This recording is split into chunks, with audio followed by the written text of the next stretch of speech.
Hello and welcome. This is your host, TheBlackSerpent, otherwise known as the Fang of the Nation and the Man Who Knows Your Soul. Today I'm doing a little something I've been planning to do for a while. Well, recently, a while back really, I did my top 20 most deliciously evil anime villains. But I just looked at my list and went, it could look I did it for favoritism, but I didn't. Because, well, most of my favourite villains aren't actually on the list. So I decided to do a my top 14 favourite villains, which I actually do like. Why top 14? Because it's my favourite number, so suck it. So, yeah, just listen and enjoy. Thanks.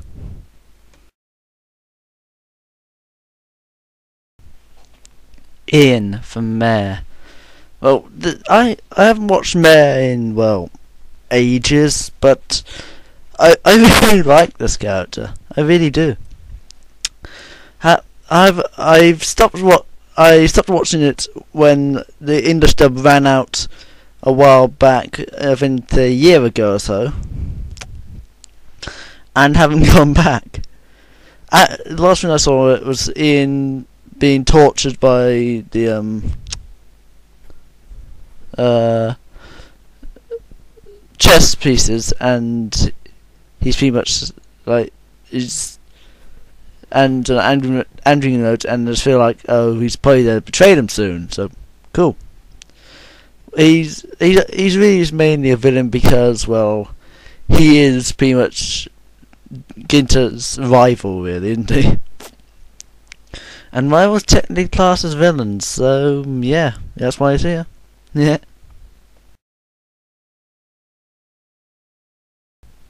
Marjorie Dore from Shakugan no Shana. Well, she's just loads of fun. Like, which all the other characters on the list, I just find them really fun and quite funny and even kind of endearing sometimes. They're not very often. They're mostly a bunch of scumbag bastards and a couple of bitches. And she's pretty much the bitch in the shows I watch. Apart from Haruhi. She's one big bitch. Though she'll more likely make you your bitch and you think she's a bitch. No well.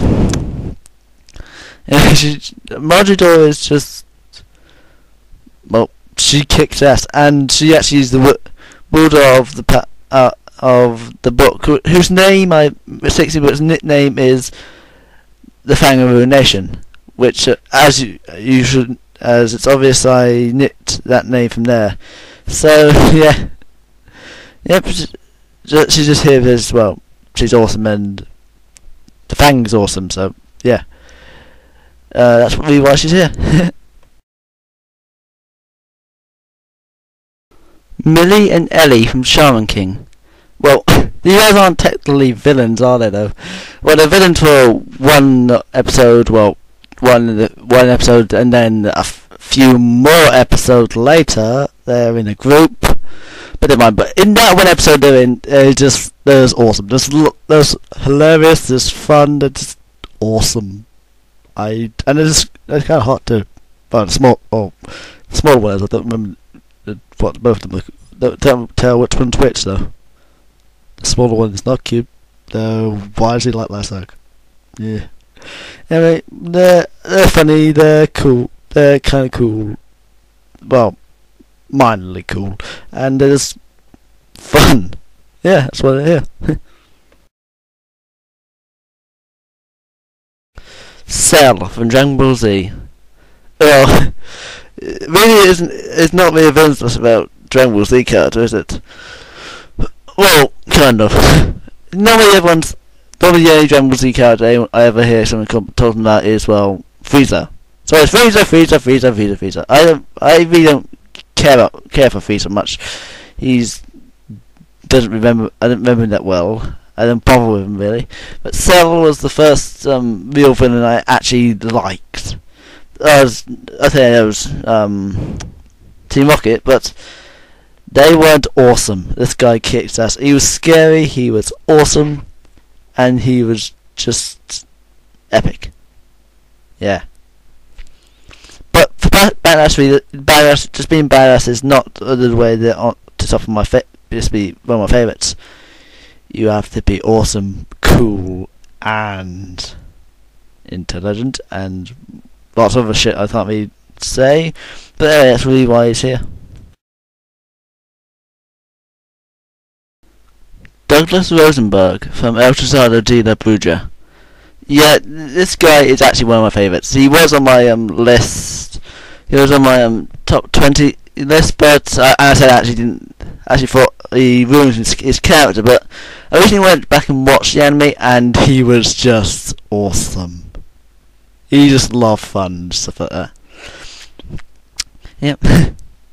Douglas is pretty much the main protagonist. He's the main villain for the anime, and even though LA gets more screen time, then LA is useless and he sucks. And he's a stalker.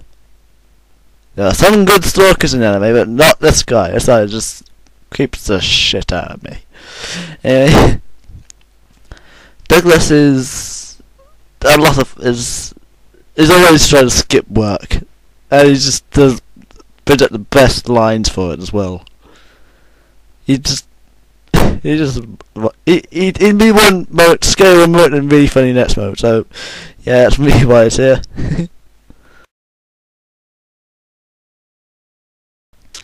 Alexander Anderson from Hellsing.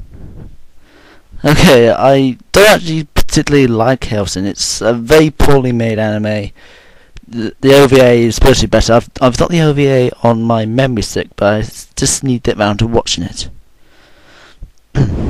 Well, but Anderson and Alucard are perhaps the only reasons you should watch Hellsing.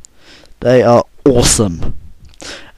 Alucard because he's, well, epic, and Anderson because of his English voice.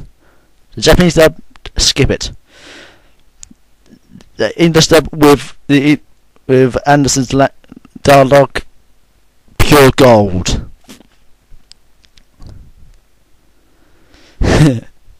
I thought the first volume of the manga and Anderson is in there, but he's very, very hard to understand because of his dialect. Again, the awesome dialect kind of ruins his character in the manga, but never mind. He's just the ultimate, and he's a regenerator, and he just kicks ass. He beat Alucard, and, well, he's just awesome. That's why he's here. Gene Cardia from Bleach. Okay, I admit this guy is a filler villain, but he's still a really good filler villain, in my opinion. Really, I mean, it's a good new take on vampires, and, well, I pretty much love vampires and their mythology, so win-win situation for me. Yep. But his powers are just awesome. He's pretty much just a super badass. His dress sense is awesome as well. A+ for that. And, well, he's just a hell of fun. I don't really know what is about him which I like. I just like him. And his maniacalness. But I haven't really got the point of why he needed a super powerful tattoo. Why he needed to just nick someone's on butt toe. Make himself tougher that way. Well, that's why it's here. Yeah.